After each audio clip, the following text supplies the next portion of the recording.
नमस्कार मित्रांनो, मी अमोल जाधव। मी असा आगळा वेगळा बेड बनवला आहे। तुम्ही पण बेड बनवू शकता। याचे 3 फायदे आहेत मित्रांनो, आणि हे 3 ठिकाणी बनवू शकता आपण असे बेड। म्हणजे ह्या बेडला मशागत लागत नाही, नको असेल तेव्हा हा बेड आपण काढू शकतो। वेगळे खत घालण्याची पण गरज नाही मित्रांनो। आणि हा बेड आहे पालक, मेथी, कोथिंबीर, माठ अशा लवकर येणाऱ्या पालेभाज्यांना वापरू शकतो। मित्रांनो, हा बेड बनवायचा कुठे तर घराच्या बाजूला, परसबागेत, गच्चीवर सुद्धा बनवू शकता। आणि हा डायरेक्ट मी शेतातच बनवलेला आहे, कारण माझ्या शेतामध्ये मित्रांनो पाणी साचतंय।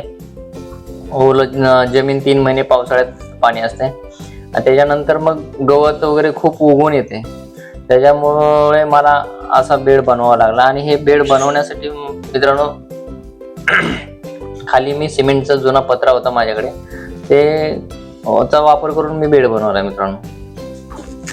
तुम्ही पण असा पत्रा किंवा डायरेक्ट शेतामध्ये बनवणार असाल, जास्त मशागत नको, गवत न येण्यासाठी, तर तुम्ही बनवू शकता मित्रांनो। पण गच्चीवर आणि घराच्या बाजूला बनवायचं असेल तर तुम्हाला खाली पत्रा किंवा दुसऱ्या वस्तू टाकावी लागेल।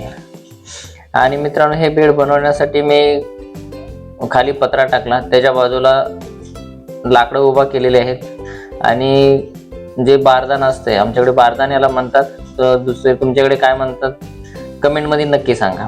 हे बारदान मित्रांनो इलेक्ट्रिक दुकानामध्ये पाईप पॅकिंग करण्यासाठी किंवा सामान पॅकिंग करण्यासाठी मोस्टली वापरलं जातं। त्याचं राहिलेलं मी आमच्याकडे होतं ते टाकलंय मित्रांनो। त्याच्यानंतर मित्रांनो नारळाची झाडं आहेत, त्याचंच झावळ, केसर असं एक थर खाली लावलाय त्याच्यावरती। आणि मग मी असा व्यवस्थित थर लावून घेतल्यानंतर तिने पण बेडमध्ये जो पालापाचोळा असतो तो आता पावसाळ्यामध्ये आंब्याच्या झाडाखाली इकडनं तिकडनं गोळा करून ओला चिक एकदम कंपोस्ट खत सारखं तयार झालंय मित्रांनो। आता नंतर मग ते मी त्याच्यात थर दिलाय वरती।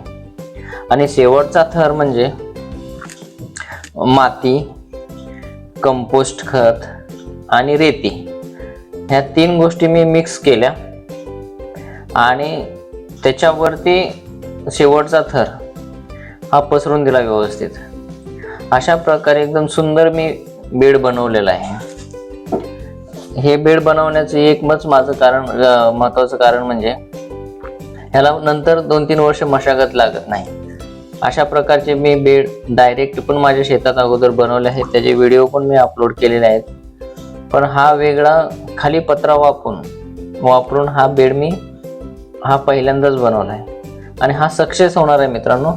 हे तुम्हाला पुढे पण मी ह्याच्यावर लागवड आणि काढणीपर्यंत व्हिडिओ अपलोड करेलच, तुम्ही नक्की बघा नंतर।